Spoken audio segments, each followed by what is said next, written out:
Bonjour à tous et merci de nous retrouver sur France 3 Limousin pour votre émission Dimanche en politique. Le chef de l'État a préconisé cette semaine le recours à 2 ou 3 jours de télétravail par semaine lorsque c'est possible. Cette pratique encore marginale va-t-elle se développer et dans quelles conditions? On en parle avec nos invités ici en Limousin juste après le générique.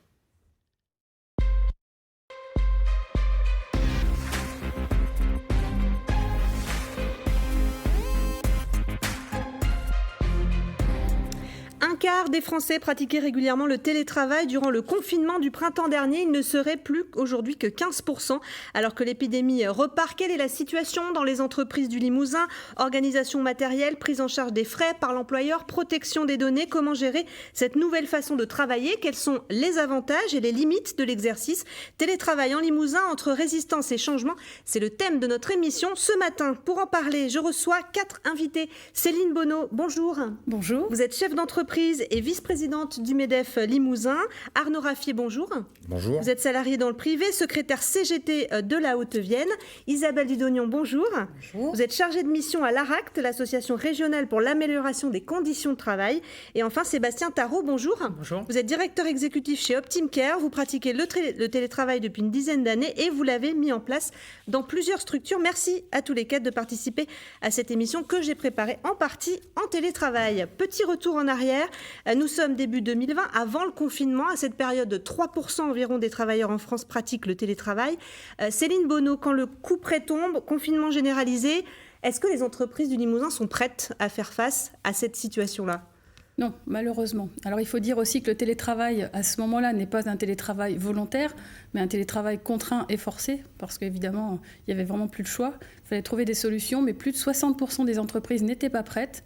Et seuls 20% l'étaient, mais c'était souvent des entreprises de grande taille qui avaient déjà l'habitude de pratiquer ce genre de choses. Et puis il faut dire aussi qu'à l'époque, il y avait les enfants à la maison et que ce n'est pas forcément du télétravail au sens où on l'entend de façon classique. Arnaud Raffier, depuis 2005, il y a un accord qui encadre ce télétravail. Qu'est-ce qu'il prévoit exactement ? Pas grand-chose, et c'est bien pour ça que nous, à CGT, on demande qu'il y ait un accord qui soit renégocié au niveau national et qui puisse encadrer mieux que ce l'est aujourd'hui les conditions de travail, notamment dans le télétravail. Parce qu'aujourd'hui, par exemple, il faut un avenant au contrat de travail pour être en télétravail ? Il n'y a pas d'avenant au contrat de travail. Aujourd'hui, il faut avoir un accord d'entreprise uniquement, ce qui est peut-être une bonne chose dans toutes les entreprises où il y a des organisations syndicales pour aller signer les accords. Dans la majorité des entreprises, il n'y a pas d'organisation syndicale, donc on est obligé, on devrait être obligé, le gouvernement devrait être obligé de créer un ANI. Un ANI, c'est un accord national interprofessionnel. Merci. Excusez-moi, oui. Devrait créer un accord national qui régisse à minima un minimum sur les conditions de travail, les structures sur les conditions de travail. Et Isabelle Dudognon, vous avez eu beaucoup de demandes de conseils pour les entreprises qui se trouvaient de fait un peu contraintes à mettre en place une forme de télétravail à ce moment-là ? Oui, on a eu effectivement quelques demandes sur la mise en place de façon opérationnelle du télétravail, notamment dans une période de crise, avec un télétravail contraint, rapidement mobilisable. Et en fait, il a fallu tout organiser avec les dirigeants de structures et les salariés pour essayer, faute d'accord aussi, faute de charte sur le télétravail, d'organiser ce télétravail. Donc, est-ce que tous les secteurs, privés, publics, étaient-ils près de la même façon chez nous ? Alors, on sait qu'il y a beaucoup de fonctions publiques, par exemple, en Limousin. Oui, tout à fait. Donc, il me semble que la fonction publique était pour une fois... plus avancé que le secteur privé sur le sujet du télétravail. Dans le secteur privé, c'est vrai qu'on a très peu de grandes entreprises finalement chez nous. Au niveau national, il y a à peu près 4% d'entreprises qui ont des accords sur le télétravail. Pour le reste des entreprises, on est plutôt sur du télétravail ponctuel, souvent pas organisé. Il y a eu effectivement depuis les lois 2018 un recours plus facile au télétravail avec des démarches plutôt individuelles qui répondent à la demande d'un salarié, mais pas forcément d'accords négociés ou de démarches collectives portées au sein des structures. Alors Sébastien Tarot, je le disais au début de l'émission, vous êtes un peu notre grand témoin, on va dire, parce que vous avez mis en place, vous, le télétravail dans plusieurs structures, et puis vous le pratiquez depuis quasiment 10 ans. Est-ce que vous étiez en terrain connu, vous, finalement, mi-mars ? Ah oui, parce que nous, l'annonce a eu lieu le 12 mars au soir. Le 12 mars au soir, tout le monde savait qu'il n'y avait pas besoin de revenir le lendemain matin. Donc ça, c'était pas un problème. Après, je tiens à préciser qu'on est dans une structure numérique. Donc on est déjà en possession d'ordinateurs, voilà, c'est déjà quelque chose qui est naturel entre guillemets, et il y avait déjà du télétravail dans l'entreprise. On a juste augmenté la jauge en fait, ni plus ni moins. Donc pas de problème particulier là-dessus. Sur le public par contre, je ne sais pas s'ils étaient prêts, mais en tout cas ils ont réagi très vite. Voilà. Oui. Ce que j'ai vu moi de mes proches, c'est que ça a réagi très vite, ils ont mis en place très rapidement du télétravail. Ouais. Alors vous-même, ce choix-là, pourquoi vous l'avez fait au départ ?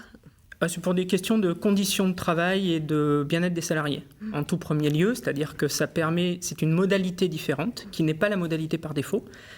Moi, je ne suis pas un grand fan des jauges, 1 jour, 2 jours, 3 jours. Je préfère dire, quand il y a besoin d'être présent, on est présent. Quand on a besoin d'être en télétravail, je prends des exemples, on a une livraison de fioul, on rentre du bois, et un artisan qui passe, enfin, peu importe. Ou une forme de souplesse. Voilà, il y a une souplesse dans l'aménagement du temps. Après, ça a d'autres contraintes, on en parlera peut-être plus tard, au niveau de la gestion de l'entreprise et compagnie. Donc, Alors Emmanuel Macron a fait cette semaine un certain nombre d'annonces, notamment sur le télétravail.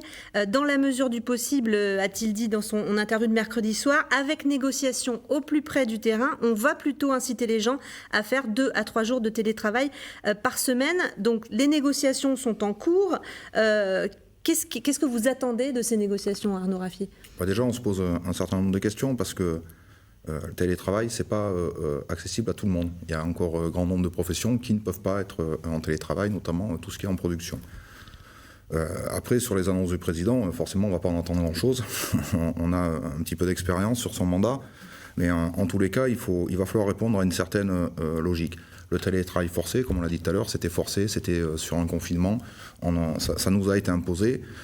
Après, on ne peut pas en faire une généralité et ça ne peut pas devenir une norme. Il faut qu'on soit clair. Il y a des salariés qui veulent le faire, qui peuvent le faire parce qu'ils en ont les capacités chez eux, ou etc., etc. Et à l'heure actuelle, est-ce qu'on peut leur refuser s'ils le réclament et que c'est possible techniquement ? Oui, l'entreprise voilà, c'est pour ça qu'on signe des accords et qu'on essaye de garantir des clauses, et y compris dans la sécurité du travail qui est omniprésente. Pendant le confinement, on a vu des salariés qui travaillaient sur leur canapé. On a une montée, alors pas d'accident du travail, mais en tous les cas de risques psychosociaux, etc., parce que des mauvaises postures au travail, parce que tout le temps dans le même environnement, 24 heures sur 24, on a socialement isolé, voilà, beaucoup de choses qui ont fait que ce télétravail, s'il doit y avoir télétravail, et c'est possible sur certaines professions et pas sur toutes, il doit être encadré. Et je rebondirai juste sur la notion de la fonction publique ou des services publics. C'est un peu compliqué d'être en service public et d'être en télétravail public. Il a besoin d'avoir quelqu'un en face de lui, il n'a pas besoin d'avoir un ordinateur. Oui, ça dépend de quelle fonction après, sans doute. Céline Bonneau, les avantages et les inconvénients de cette nouvelle façon de travailler, vous les avez appris là au fur et à mesure. Tout à fait. C'est quoi ? Alors, on va dire le principal avantage, c'est le gain de temps au niveau des trajets. Du temps passé notamment pour revenir de réunion. Parfois on nous explique qu'il y a 6 heures de route pour 1 heure, 1 heure et demie de réunion. Bon, là, voilà, on gagne du temps, on protège la planète en même temps.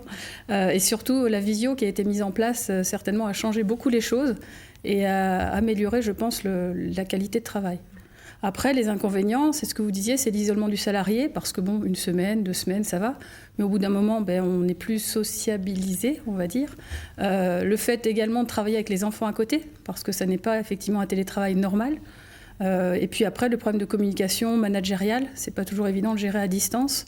Et puis de communiquer correctement. Et on a aussi eu le problème concernant les connexions Internet, parce que c'était vraiment une période où Internet était énormément sollicité et il était parfois difficile dans certains endroits de pouvoir travailler correctement. Ça va parler à beaucoup de nos téléspectateurs.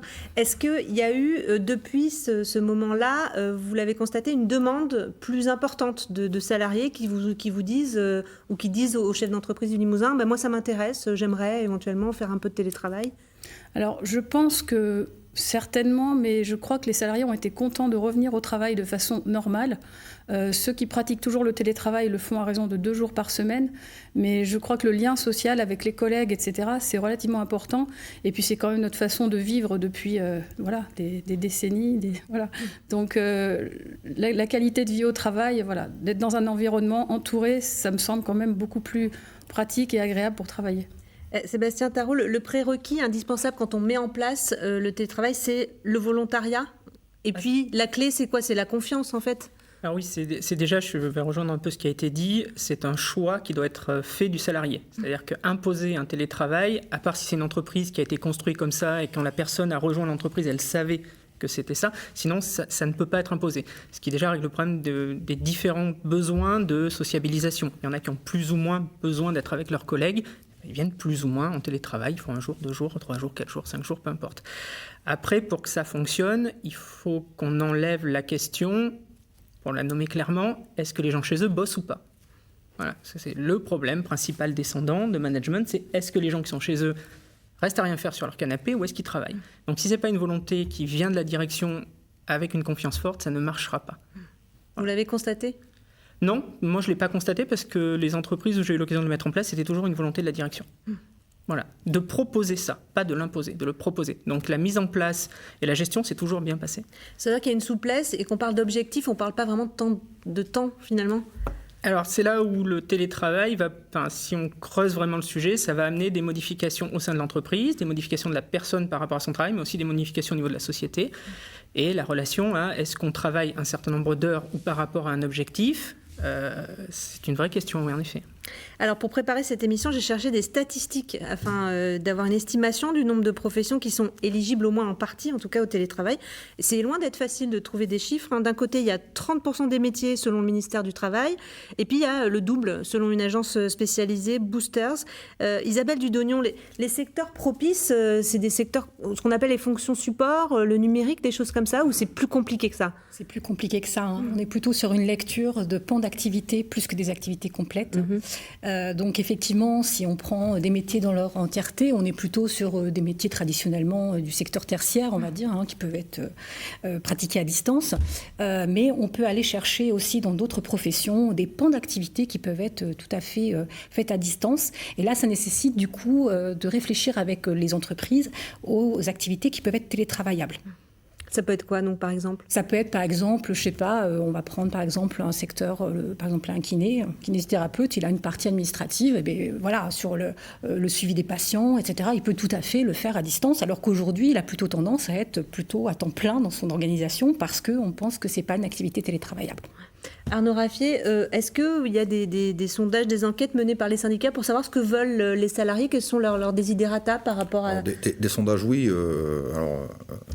Nous, on a fait un sondage, pas forcément sur la volonté, sur les conditions du télétravail et qu'est-ce qui en ressortait sur le télétravail qui avait été imposé pendant le confinement. Après, nous, on fait des sondages systématiques dans toutes les entreprises où on est organisé, où on est représenté. On demande aux salariés ce qu'ils en pensent. Une organisation syndicale, elle n'a pas vocation à imposer aux salariés ce qu'ils veulent faire. Et alors, ils en pensent quoi ? C'est partagé selon beaucoup de choses, selon notre environnement de vie, notre besoin de notre personnalité, chacun des uns des autres. Donc voilà. Après, je pense que le télétravail, on l'a dit, ça peut être une très bonne chose et ça peut être très dangereux. Et je pense que la principale interrogation, ou en tous les cas la première pierre qu'on doit porter quand on parle de télétravail, c'est la volonté du salarié. Un télétravail imposé ne peut pas apporter de réponse. Et ça, vous le craignez, que ça puisse arriver ? Oui. On le craint parce que ça arrive. C'est pas que ça puisse arriver, c'est parce que ça arrive tous les jours. Donc c'est une inquiétude et on rajoute encore une souffrance aux salariés. Moi, je suis un peu partagé sur la notion de temps de travail dans le télétravail parce qu'on a aussi le droit à la déconnexion. À un moment donné, il faut savoir s'arrêter. Il faut savoir peut-être rentrer son bois la journée quand on est en télétravail. Ça ne veut pas dire qu'on doit bosser jusqu'à 2h du matin sur son ordinateur. Enfin voilà, je veux dire, il faut qu'on remette tout dans un contexte global et cohérent pour encadrer le télétravail, que le salarié chez lui, il ne peut pas non plus travailler sur son canapé, il faut qu'il ait une chaise, un bureau, un fauteuil, enfin voilà, il y a des conditions à mettre aussi avec le télétravail. Céline Bonneau, il y a eu des conditions pratiques pour vous, par exemple, à mettre en place ? Comment ça s'est passé ? Alors, dans notre entreprise, donc les salariés sont effectivement tous restés chez eux, mais on avait une activité assez importante à cette période. Et parfois, on était obligés de revenir tous ensemble pour faire les livraisons. Donc ça, c'était un petit peu plus délicat avec les gestes barrières et tout ce qui allait avec. Maintenant, chaque personne avait son ordinateur, donc ça a permis de pouvoir... ça préexistait déjà. Voilà, de réagir tout de suite. Voilà. Mais c'est vrai que ce n'était pas forcément l'idéal, encore une fois, par rapport à la communication. Sébastien Tarot, vous êtes un défenseur du télétravail, on peut dire ça, enfin, Un défenseur, non. ou un partisan, Voilà, disons. moi, à titre personnel, oui. Voilà. Après, encore une fois, c'est un choix. Ouais. Mais c'est un choix qui est avantageux, selon moi, pour l'entreprise et pour le salarié, quand il est fait, en effet, en accord. Voilà. Parce que pour l'entreprise, c'est aussi une question de gestion de risque. C'est-à-dire qu'en effet, quand on l'a préparé, si demain, je vais prendre un exemple qui est arrivé il n'y a pas longtemps, il y a un coup de pelleteuse sur une fibre optique, et que tout le bâtiment de l'entreprise n'a plus d'Internet, on peut encore continuer à travailler. Si on n'a plus de chaudière, si on n'a plus d'électricité, dans le bâtiment d'entreprise, voilà. Donc nous, on l'avait fait aussi dans une logique de gestion de risque, dans une logique environnementale. Enfin, il y a quand même beaucoup de gagnants dans l'histoire. Après, tous les métiers ne s'y prêtent pas, et ça reste un choix. Moi, je travaille avec des collègues qui préfèrent être en physique dans les locaux. Très bien, et très très bien, et il n'y a pas de souci. Ça doit rester un choix, encore une fois. C'est vraiment le mot important. Et par contre, un point sur lequel j'aimerais rester, c'est une autre modalité, ce qui veut dire que ça nécessite d'autres méthodes de travail et d'autres outils de travail. On a vu émerger la visio, mais ça n'est qu'un des outils qui peuvent être intéressants dans le télétravail, d'autres méthodes de management, d'autres méthodes de création d'esprit d'équipe, c'est une autre modalité. Et si on fait du télétravail un jour par semaine, en effet, on va peut-être le faire sur son canapé. Quand on le fait comme moi, 4 voire 5 jours par semaine, ou plutôt qu'on vient au bureau une fois tous les mois et demi, moi j'ai un bureau attitré parce que je sais que c'est permanent. Et là, quand ça nous est tombé dessus, ça s'est tombé dessus aux gens au mois de mars qui n'avaient rien de prévu, en effet, ils se sont retrouvés sur leur canapé. Mais ce n'est pas quelque chose qu'on peut considérer comme un état normal, en fait. Normalement, c'est anticipé, prévu. Ouais. Isabelle Dudognon, la question du management, elle est importante. La question de la sociabilisation aussi, de ne pas être isolé. Ça, c'est un des écueils de la mise en place du télétravail. Alors, pas du télétravail global. C'est quand même un écueil qu'on va retrouver sur le télétravail dans le cas de situations de crise comme celle qu'on a vécue, mais également dans d'autres cas. Voilà, c'est un point de vigilance extrêmement important et qui décale aussi le point de vue du manager de façon très, très importante. Le maintien des coopérations et des relations interprofessionnelles est extrêmement important et ça re-questionne aujourd'hui le positionnement du manager. Pas que, il y a aussi la question de la charge de travail, du pilotage de l'activité globale. Il y a des managers qui ont été un peu déboussolés par tout ça ? Ah oui, totalement. Oui, non, mais là, on est... oui, tout à fait. On est à 10 000 lieues des modes de management pratiqués dans une grosse partie de nos entreprises. Là, on était sur du management pratiquement à la carte, avec une forme d'individualisation beaucoup plus extrême que ce qu'on a pu voir, parce que les gens ne pouvaient pas être dans l'entreprise. Comme vous le disiez très justement, les circuits de communication, d'information, parce que c'était à temps plein, encore une fois, en télétravail, ont nécessité vraiment que les managers se re-questionnent sur leur façon de procéder. Céline Bonneau, aujourd'hui, les entreprises, comment elles voient les semaines, les mois qui viennent ? Est-ce que ça va monter en charge, cette façon de travailler différemment avec un peu de télétravail ? Je pense qu'on va garder un peu de télétravail, c'est certain, mais encore une fois, je crois que on a la chance d'être dans une zone qui, a priori, pour l'instant, s'en sort encore pas si mal par rapport à certains endroits en France. Et je crois que le fait d'être au bureau, ça rassure quand même pas mal de gens. Et on en a besoin. Et Sébastien Tarot, il y a quand même du lien social, même quand on est en télétravail ? Oui, ça dépend des besoins de chacun. C'est-à-dire, ça questionne aussi quel est le rôle de l'entreprise. Est-ce que la personne qui vit dans l'entreprise recherche du lien social dans l'entreprise ou pas ? Par exemple, moi, j'ai travaillé avec des gens qui sont particulièrement jeunes, qui sont célibataires dans un appartement. Ils vont préférer venir parce que sinon, ils sont toute la journée dans leur appartement tout seuls et le soir, ils sont tout seuls dans leur appartement. Moi, j'ai une vie de famille avec un enfant. Je n'ai pas la même attente sociale de ma relation à l'entreprise. Donc, encore une fois, ça dépend des gens, ça dépend des moments de vie, ça dépend des cadres. Donc, il peut y en avoir. Mais ça re-questionne le rôle du manager, ça re-questionne le rôle aussi de la communication interne de l'entreprise. Comment je fais passer les informations, comment je fais en sorte que tout le monde ait le même niveau d'information à un instant T. Ouais. Alors, ça pose aussi la question de la productivité, la question du temps de travail, on le disait. Quand on gagne 1 heure, par exemple, est-ce que vous avez des craintes, par exemple, qu'on en demande plus aux salariés s'ils sont chez eux ? Forcément, on en demandera plus aux salariés. En plus, les quelques études qui n'ont pas été impulsées par la CGT ont démontré que, de manière globale, le télétravail, les salariés étaient plus productifs en télétravail qu'à l'entreprise.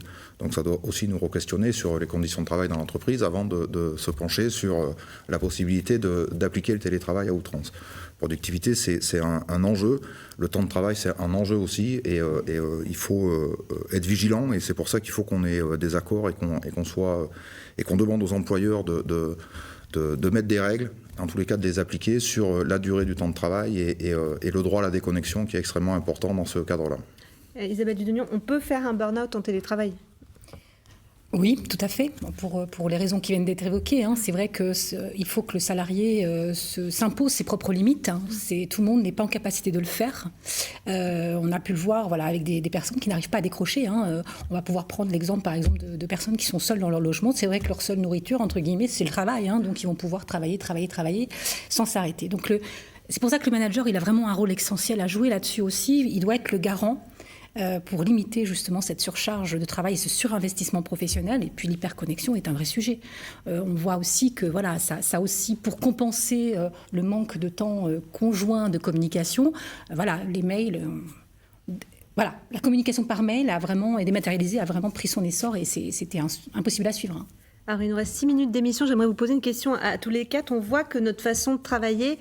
elle est en train de changer en profondeur. Vous le pensez, Sébastien Tarrot, on ne travaillera plus comme on a travaillé jusqu'ici ? J'espère, en tout cas j'espère, parce que ça va déboucher sur d'autres questionnements sur la société. Et on fait un faux procès sur la productivité, je vais y revenir 2 secondes. On fait un faux procès dessus parce qu'en fait, la question des gains de productivité, elle a déjà été d'actualité depuis des années. On a fait des tonnes de gains de productivité. Et de toute façon, c'est déjà une question d'actualité. C'est juste qu'on va en rajouter une couche et on va se reposer la question. Je dis juste qu'en télétravail, le contrôle du fait que la personne travaille est plus compliqué. Donc l'employé a peut-être plus moyen de contrôler la productivité et ce qu'il fait de son gain de productivité qu'en entreprise. Je sais que ce n'est pas forcément quelque chose de souhaitable, mais c'est un atout. Oui, j'espère que ça va se généraliser, oui. Ça va modifier la société, si c'est le cas. On pense à ces fameux bullshit jobs, les boulots absurdes ou à la con, entre guillemets. On a vu qu'ils étaient inutiles à ce moment-là aussi, d'une certaine façon. On le savait avant, ça a été théorisé. Et par contre, là, on a un vrai problème psychologique. Parce que ces gens-là le prennent de plein fouet et ils prennent leur inutilité de plein fouet. Et là, par contre, on a des vraies situations de détresse chez certaines personnes. Oui. Est-ce que, selon vous, l'évolution de ce travail à distance, ça peut aussi changer le marché du travail ici, c'est-à-dire faire venir des gens dans une région comme la nôtre, Isabelle Dudognon ? Oui, on pense effectivement que les entreprises qui pratiquent le télétravail vont avoir un pouvoir d'attractivité très différent pour attirer des talents qui sont... il y a déjà des entreprises qui pratiquent comme ça. Ça permet aussi de faire travailler, de recruter des compétences à distance. Ça aussi, c'est intéressant, avec, pourquoi pas, aussi pour notre territoire qui est plutôt vert, l'attirance de nouveaux profils qui pourront s'installer chez nous en Limousin et continuer à travailler à distance, pourquoi pas. Oui, ça peut être un vrai atout. Céline Bonneau, vous y croyez à ça ? Vous-même, en tant que chef d'entreprise, ou vos collègues du MEDEF, ils jouent une carte en ce moment ? Ils se disent, venez vous installer ici, quand il y aura de la fibre partout, en tout cas ? Bien sûr, mais Limoges est un pôle d'attractivité très important. Malgré ce qu'on peut entendre à gauche et à droite, on a énormément de start-up, de grandes entreprises, de petites, moyennes. On a vraiment tout ce qu'il faut ici. En plus, on a l'environnement. Et surtout, ce que je pense pouvoir retenir du télétravail, c'est que les entreprises, leurs salariés et surtout le patron en son centre, ont tous été capables de relever le défi du télétravail. Et ça, je trouve que c'est vraiment, vraiment très, très beau ce qu'on a tous pu faire, parce que c'était un élan de solidarité au niveau national et au niveau local également. Arnaud Raffier, comment vous voyez, les semaines, les mois qui viennent, le travail va évoluer inéluctablement ? Je ne sais pas, en tous les cas, c'est les salariés qui, selon leurs aspirations, leurs besoins, proposeront leur formulation de travail, télétravail ou pas. En tous les cas, nous, on est inquiets, on restera, avant de parler de télétravail, on parlera de travail. Et je ne suis peut-être pas tout à fait d'accord avec ce qui vient d'être dit. Je pense que oui, Limoges a peut-être une attractivité, mais aujourd'hui, Limoges a perdu beaucoup de ses fleurons industriels, a perdu beaucoup de moyens de production et qu'aujourd'hui, avant de penser à laisser travailler les gens chez eux, il faudrait peut-être penser à relocaliser les productions qu'on avait chez nous, et je pense notamment dans les métiers de la porcelaine. Dernière question, Sébastien Tarrot. La question du temps de travail, on a vu que des pays comme la Nouvelle-Zélande, par exemple, passaient à la semaine de 4 jours et qu'elle n'y perdait pas justement en productivité. Pour vous, ce serait un exemple à suivre ? Ouais, je ne vais pas vous dire non, j'ai fait une vidéo il y a 1 an et demi ou 2 ans là-dessus. C'est la question des gains de productivité. Voilà. Est-ce qu'on travaille sur objectif et est-ce qu'on veut que les gens travaillent un nombre d'heures à 100% de production, ou est-ce qu'on dit on a un gain de productivité et on garde le même objectif, et auquel cas, alors j'ai aucun doute, oui, on va pouvoir réduire le temps de travail. Et gagner en qualité de vie ? mécaniquement. Oui, Isabelle Dudognon, vous êtes d'accord? Tout à fait. Et pourquoi on ne le fait pas? Ça dépend des entreprises. C'est des choix d'entreprise. Voilà, ni plus ni moins, c'est le choix du dirigeant d'entreprise de dire, voilà, il y a un gain de productivité, est-ce que je souhaite, et je ne porte pas de jugement sur le choix qui est fait, chaque entreprise est gérée comme elle veut, est-ce que je souhaite augmenter mon chiffre d'affaires, augmenter ma production, ou est-ce que je souhaite diminuer le temps de travail des personnes? On va troquer du chiffre d'affaires contre de l'attractivité de l'entreprise. C'est un calcul qui se fait, moi je n'ai pas de jugement à porter. Arnaud Raffier, la semaine de 4 jours, Ah oui, la semaine de 32 heures. la CGT y est favorable. Complètement. Alors la semaine de 4 jours, non, mais la réduction du temps de travail impérative, surtout dans la période où on a une montée du chômage qui est très forte. Avec une crise profonde. Réduire le temps de travail peut être une réponse importante pour redynamiser tout ça. Merci beaucoup à tous les quatre d'avoir participé à cette émission très intéressante sur le télétravail. Une émission que vous pouvez revoir sur notre site internet na.france3.fr. Dans un instant, c'est le Flash Info en Limousin avec Emmanuel Brault. Puis Dimanche en politique continue. Francis Letellier est à Paris. Il reçoit ce matin Bruno Le Maire, ministre de l'économie. Il sera évidemment question de la crise économique que nous traversons actuellement. La semaine prochaine, une émission grande région pour Dimanche en politique. Jérôme Villain recevra Dominique Bussereau, le président de l'Assemblée des départements de France. Quant à moi, je vous dis à très bientôt sur France 3 Limousin.